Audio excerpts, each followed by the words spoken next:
சமஸ்கிருதத்தில் விருந்தினருக்கு அதிதி என்று சொல். திடீரென முன்னறிவிப்பின்றி வரும் ஒரு நபர். ஆனால் நமது எல்லா மரியாதைக்கும் உரியவர். உங்களிடம் போதுமான பணம் இல்லாமல் இருக்கலாம். உங்களிடம் போதுமான உணவு இல்லாமல் இருக்கலாம். உங்களிடம் போதுமான நேரம் இல்லாமல் இருக்கலாம். ஆனால் உங்கள் விருந்தினர்கள் தாங்கள் உலகத்தின் உச்சிக்கே சென்று விட்டோம் என்று நினைக்கும் அளவுக்கு இருக்க வேண்டும். அவர்கள் துல்லியமாக உணரக்கூடியவர்கள். ஓரக்கண்ணால் பார்ப்பது, அரை வினாடி தாமதிப்பது, சமையலறையிலிருந்து கூடுதல் சத்தம் வருவது, இதுவே போதும் தமக்கு வரவேற்பு இல்லை இங்கே என்று உணர வைக்க.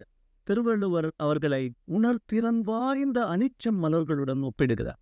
மோப்பக் குழையும் அதிச்சம் முகந்திரிந்து நோக்கக் குழையும் விருந்து